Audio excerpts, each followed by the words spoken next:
बिस्मिल्लाहिर्रहमानिर्रहीम। अस्सलामुअलैकुम dear students. आज मेरा 4th वीडियो लेक्चर है।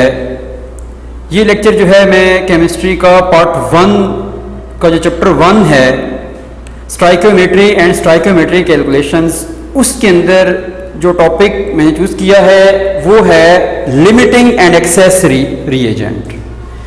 ये टॉपिक है, इसमें कंप्लीट मैं आपको इसके अंदर टॉपिक के अंदर जो कंटेंट्स जो डिस्कस करने जा रहा हूं मैं अभी, उसमें डेफिनेशन डिस्कस करेंगे। सबसे पहले लिमिटिंग और एक्सेस रिएजेंट की, इसके बाद आइडेंटिफिकेशन मेथड, हम किस तरह से आइडेंटिफाई करते हैं लिमिटिंग रिएजेंट को और एक्सेस रिएजेंट को।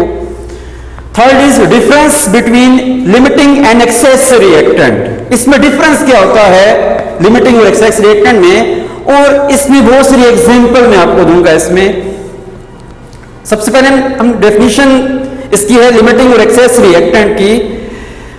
देखिए स्टूडेंट्स, कोई भी केमिकल रिएक्शन होता है, उस केमिकल रिएक्शन में बाज़ का 2 रिएक्टेंट होते हैं या 2 से ज्यादा रिएक्टेंट भी हो सकते हैं जो रिएक्शन करके प्रोडक्ट बना रहे होते हैं।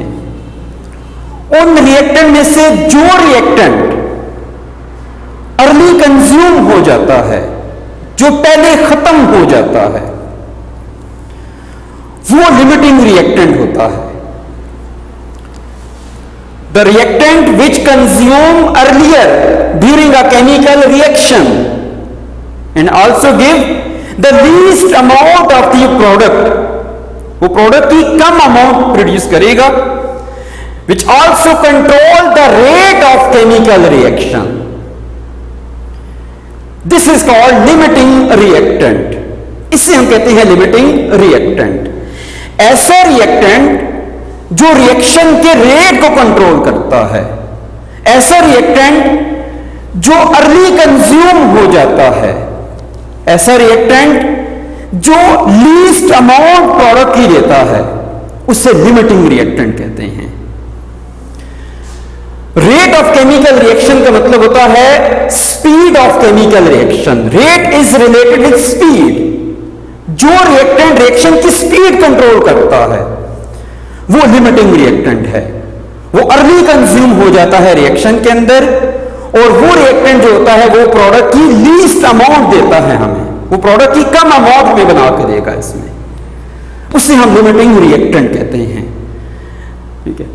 और दूसरा होता है एक्सेस रिएक्टेंट। एक्सेस रिएक्टेंट कौन से होते हैं? रिएक्शन के अंदर एक ऐसा रिएजेंट होता है जो रिएक्शन में कंप्लीट यूज नहीं होता, वो रिएक्टेंट के अंदर बाकी बच जाता है जब रिएक्शन एंड होता है।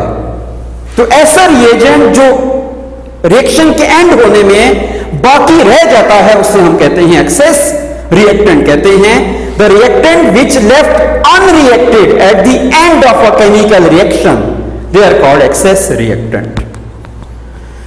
इसके बाद अब देखिए, इस एग्जांपल से आपको यह समझ आएगा कि किस तरह लिमिटिंग रिएक्टेंट को हम डिफाइन कर सकते हैं, किस तरह हमें चेक कर सकते हैं कि किस तरह केमिकल रिएक्शन के अंदर कौन सा रिएक्टेंट अर्ली कंज्यूम हो सकता है, कौन सा बाकी बच सकता है। इसमें मैंने एक एग्जांपल यहां पर डेली लाइफ से रिलेटेड है, इसमें एक सिंपल एग्जांपल इससे मैं रिलेटेड में एग्जांपल में यहां पर दे रहा हूं समझने के लिए टॉपिक को। इसमें ये केमिकल रिएक्शन नहीं है, मगर ये एग्जांपल उस केमिकल रिएक्शन को सही तौर पे समझा सकती है कि लिमिटिंग होता क्या है। देखिए स्टूडेंट्स, हम सैंडविच तैयार करते हैं। सैंडविच प्रिपेयर होता है स्लाइस और कबाब के कॉम्बिनेशन से। लेट्स से हमने यहां पर 4 ली है स्लाइस, ब्रेड की 4 स्लाइस ली है हमने, और 3 कबाब लिए हैं। अब 2 स्लाइस के अंदर 1 कबाब लिया, यहां पर यूज किया, 1 सैंडविच प्रिपेयर हो गया। बाकी 2 स्लाइस के अंदर हमने 1 कबाब यहां से यूज किया, यहां पर रखा है, इसमें एक और सैंडविच प्रिपेयर हो गया। अब यहां पर सैंडविच हमें 2 मिल रहे हैं, 2 सैंडविच प्रिपेयर हो गए हैं, मगर अब इन दोनों में देखा जाए तो ब्रेड जो होती है, ये जो स्लाइस है ये खत्म हो गई है। मगर कबाब अभी एक बाकी बच चुका है। इसका मतलब है स्लाइस पहले खत्म हो गई है मगर कबाब अभी एक बच चुका है। इसका मतलब है स्लाइस यहां पर देखा जाए तो ये लिमिटिंग है, ये जो अर्ली कंज्यूम हो गई वो लिमिटिंग है, और कबाब जो होता है ये भी एक बच गया है, पीछे रह गया है इसमें एंड ऑफ दी इसमें। तो यहां पर देखेंगे कबाब यहां पर क्या होगा, एक्सेस रिएक्टेंट होगा, और स्लाइस क्या है, लिमिटिंग रिएक्टेंट है। स्लाइस अर्ली कंज्यूम हो गई, पहले खत्म हो गई, और ये स्लाइस लिमिटिंग हो गई, और कबाब यहां पर क्या है, एक्सेस है, ये एक बाकी बढ़ के एक्सेस है। सेम इसी तरह अगर हम केमिकल रिएक्शन की बात करते हैं तो स्लाइस और कबाब की तरह दो रिएक्टेंट भी रिएक्शन कर रहे होते हैं, ठीक है। उन रिएक्टेंट में से जो रिएक्टेंट पहले खत्म हो जाता है, जिस तरह यहां पर स्लाइस पहले खत्म हो गई थी, उस तरह केमिकल रिएक्शन में भी एक रिएक्टेंट ऐसा होता है जो पहले खत्म हो जाता है, वो रिएक्टेंट क्या होता है, लिमिटिंग रिएक्टेंट होता है। और एक ऐसा रिएक्टेंट होता है जो पीछे बाकी बच जाता है एंड ऑफ रिएक्शन में, जिस तरह यहां पर कबाब एक बाकी बच गया था, उसे हम कहेंगे एक्सेस रिएक्टेंट कहेंगे इसमें। यहां पर लिमिटिंग और एक्सेस रिएजेंट मैंने यूज किया है। रिएजेंट जो होता है इसको हम रिएक्टेंट भी कहते हैं। इस टॉपिक के अंदर हमने ज्यादा फोकस करना है रिएक्टेंट को, इसलिए हम रिएजेंट जो होता है इसको रिएक्टेंट भी कह सकते हैं। इसमें लिमिटिंग रिएक्टेंट और एक्सेस रिएक्टेंट भी कह सकते हैं, या रिएजेंट भी कह सकते हैं इसे। इसके बाद हम देखेंगे कि इसको हम कैसे आइडेंटिफाई करते हैं। अब हम इसको फाइंड कैसे करते हैं, लिमिटिंग रिएक्टेंट को आइडेंटिफाई कैसे किया जाता है। हम 3 स्टेप को यूज करके लिमिटिंग रिएक्टेंट को आइडेंटिफाई कर सकते हैं, ये कौन सा लिमिटिंग रिएक्टेंट होगा। स्टूडेंट देखें, अगर हमारे पास कोई भी केमिकल रिएक्शन हो रहा है, जैसे suppose carbon react with oxygen and they produces CO2। अगर हमें यह बात बताई जाए कि हमारे पास 100 ग्राम कार्बन है जिसका रिएक्शन 100 ग्राम ऑक्सीजन के साथ हो रहा है, अब बताओ कि इनमें से कौन सा लिमिटिंग होगा। अब यहां पर यह बात याद रखनी है कि आप अमाउंट को देख के ये नहीं कह सकते कि लिमिटिंग कौन सा है। अमाउंट इनकी सेम भी हो सकती है, डिफरेंट भी हो सकती है। अमाउंट देख के हम डिसाइड नहीं कर सकते कि कौन सा लिमिटिंग है, कौन सा एक्सेस है। इसको फाइंड करते हैं। इनको फाइंड करने के 3 स्टेप होते हैं। पहले स्टेप पे हमने क्या करना है कि हमने इन रिएक्टेंट्स के नंबर ऑफ मोल फाइंड करने हैं। First we find the number of moles from given amount of each reactant. इन दोनों रिएक्टेंट्स के आपने नंबर ऑफ मोल फाइंड करने होते हैं। अब मोल कैसे निकालते हैं, अगर हमें मैस गिवन हो ग्राम में और मोल निकालना हो तो उस गिवन मैस को उसके एटॉमिक या मोलर मैस पे डिवाइड करेंगे तो वो उसका मैस आएगा। फर्स्ट स्टेप पे आप मोल निकालेंगे। एक और बात याद रखिएगा स्टूडेंट्स, अगर हमें रिएक्टेंट कोई गैस है हमारे पास, रिएक्टेंट में गैस है, उसका वॉल्यूम गिवन है और उस वॉल्यूम से मोल कैसे निकालेंगे, उस गिवन वॉल्यूम को भी मोल में कन्वर्ट किया जा सकता है। उस वॉल्यूम को आप स्टैंडर्ड वॉल्यूम पे डिवाइड कर देंगे। जैसे सपोज अगर ये यहां पर रिएक्शन है N2 react with H2, they produces ammonia. अगर हमें यहां पर कहा जाए कि हमारे पास 100 वॉल्यूम है, 100 सेंटीमीटर क्यूब वॉल्यूम है नाइट्रोजन का, जो रिएक्शन कर रहा है 500 सेंटीमीटर क्यूब हाइड्रोजन के साथ, तो इसके अंदर नंबर ऑफ मोल कैसे निकाले जाएंगे। इस गिवन वॉल्यूम को हम इसके स्टैंडर्ड वॉल्यूम पे डिवाइड कर लेंगे तब भी मोल आ सकते हैं। इस वॉल्यूम को, उस वॉल्यूम का स्टैंडर्ड जो होता है उस पे डिवाइड करेंगे, उस पे और हमारे पास क्या आएंगे, मोल आएंगे। इसके भी वॉल्यूम का स्टैंडर्ड पे डिवाइड करेंगे, हमारे पास क्या आते हैं, मोल आते हैं। ये वॉल्यूम सेंटीमीटर क्यूब में है, वॉल्यूम का स्टैंडर्ड लिया जाता है वो 22.414 डेसीमीटर क्यूब होता है, इसलिए इससे पहले डेसीमीटर क्यूब में कन्वर्ट कर लेंगे, फिर इससे आप नंबर ऑफ मोल फाइंड करेंगे उस डेसीमीटर क्यूब को, गिवन वॉल्यूम को, उस स्टैंडर्ड वॉल्यूम जो 22.414 लिया जाता है इस पे डिवाइड करके इसके नंबर ऑफ मोल निकाल लेंगे। इसके बाद अगर आपको स्टूडेंट्स यहां पर रिएक्टेंट के मॉलिक्यूल दिए जाएं तो तब भी मोल निकाल सकते हैं। उन मॉलिक्यूल्स को, मॉलिक्यूल का स्टैंडर्ड जो होता है, नंबर ऑफ पार्टिकल का स्टैंडर्ड जो होता है वो अवोगाड्रो नंबर है। अगर यहां पर मॉलिक्यूल है आपके पास तो लेट्स से यहां पर अगर हमारे पास 10,000 मॉलिक्यूल हैं N2 के जो रिएक्शन करते हैं 5,000 मॉलिक्यूल H2 के साथ, तो हम इस तरह भी निकाल सकते हैं कि इन गिवन मॉलिक्यूल्स को एवोगैड्रो नंबर पे डिवाइड करके नंबर ऑफ मोल निकाल लेंगे। इस तरह हम मोल निकालते हैं सबसे पहले रिएक्टेंट के, और मोल निकालने के बाद इसके बाद सेकंड स्टेप पे आपने क्या करना है कि अब आपने प्रोडक्ट के मोल निकालने हैं। ये हमारा प्रोडक्ट है, जैसे CO2 यहाँ प्रोडक्ट है हमारा, जैसे अमोनिया हमारा प्रोडक्ट है इसमें। अब इस प्रोडक्ट के आपने नंबर ऑफ मोल निकालने हैं। कैसे मोल निकालेंगे कि दोनों रिएक्टेंट से आपने प्रोडक्ट को कंपेयर करना है। Second is find out the number of moles of the product with the help of balance chemical equation. ये स्टोइकोमेट्रिकली हम इस रिएक्टेंट को इस प्रोडक्ट से कंपेयर करेंगे, ये मोल मोल रिलेशन यूज करेंगे। स्टोइकोमेट्रिकली हम मोल फाइंड करेंगे प्रोडक्ट के, पहले इस N2 से मोल निकालेंगे प्रोडक्ट के, फिर आप H2 से मोल निकालोगे प्रोडक्ट के। दोनों रिएक्टेंट से कंपेयर करके प्रोडक्ट के मोल निकाले जाते हैं।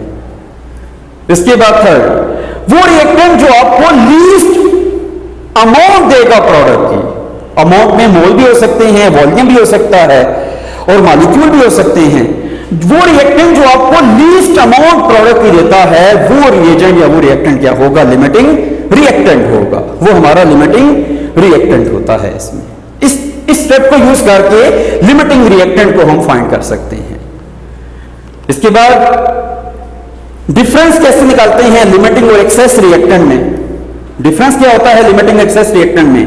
लिमिटिंग रिएक्टेंट जो होता है the reactant which control the rate of chemical reaction, और एक्सेस क्या होता है? The reactant which remain unchange after the completion of a chemical reaction. वो रिएक्टेंट जो जब रिएक्शन कंप्लीट हो जाता है तो वो अनरिएक्टेड फॉर्म में बच जाता है, बाकी उसे एक्सेस रिएक्टेंट कहते हैं। Second, it is taken in laser quantity, इसको हम लेस अमाउंट में लेते हैं लिमिटिंग रिएक्टेंट को, और लेस अमाउंट में इसे लेते हैं, और इसको हम लेते हैं एक्सेस अमाउंट में। यहां पर ये भी डिफरेंस आपको बता दो कि ये कम अमाउंट में क्यों लिया जाता है और ये एक्सेस अमाउंट में क्यों लिया जाता है। इसकी रीजन क्या है इसमें? देखिए, बहुत सारे केमिकल रिएक्शन ऐसे होते हैं जिनमें दो रिएक्टेंट अगर रिएक्शन कर रहे हैं तो इनमें एक रिएक्टेंट ऐसा होता है जो काफी एक्सपेंसिव होता है और दूसरा ऐसा होता है जो चीप होता है। इसलिए हम अपने एक्सपेंसिव रिएक्टेंट को कंप्लीट कंज्यूम करने के लिए हम एक रिएक्टेंट जो लेते हैं वो लिमिटिंग लेते हैं, दूसरा एक्सेस लेते हैं। एक्सपेंसिव रिएक्टेंट को कंप्लीट कंज्यूम करने के लिए दूसरा रिएक्टेंट एक्सेस देना पड़ेगा, ताकि वो एक्सेस रिएक्टेंट क्या करेगा?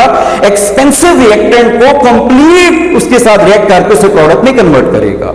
अगर एक्सपेंसिव रिएक्टेंट अगर अनरिएक्टेड फॉर्म में अगर बच जाए बाकी, तो बहुत लॉस होता है इसमें, इकोनॉमिकली बहुत लॉस होता है। इसलिए इंडस्ट्री में बहुत सारे ऐसे रिएक्शन हो रहे होते हैं जिसके अंदर हम एक ऐसा रिएक्टेंट यूज कर रहे होते हैं जो एक्सपेंसिव होता है। फॉर एग्जांपल, हम मैक्सिमम इंडस्ट्रीज के अंदर कोल को यूज कर रहे होते हैं एनर्जी के तौर पे, ठीक है? तो पावर प्लांट में हम कोल को यूज करते हैं।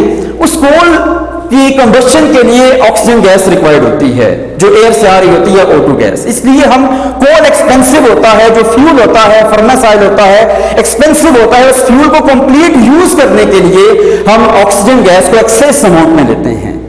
अगर ऑक्सीजन गैस एक्सेस अमाउंट में ना ली जाए तो कोल जो होता है कंप्लीट कंज्यूम नहीं होगा, अनकंबस्शन होगी कोल की, अनबर्न रह जाएगा इसमें कोल, और वो एक्सपेंसिव होता है और काफी लॉस होगा उससे, वो आगे सारा का सारा प्रोडक्ट में कन्वर्ट नहीं होगा। इसलिए हम जो एक्सपेंसिव रिएक्टेंट होते हैं उसे कंप्लीट कंज्यूम करने के लिए हम एक रिएक्टेंट एक्सेस लेते हैं और दूसरा लेते हैं लिमिटेड लेते हैं। एक्सपेंसिव जो रिएक्टेंट होता है वो कंप्लीट कंज्यूम होता है, उससे लॉस कम होता है इकोनॉमिकली इसमें।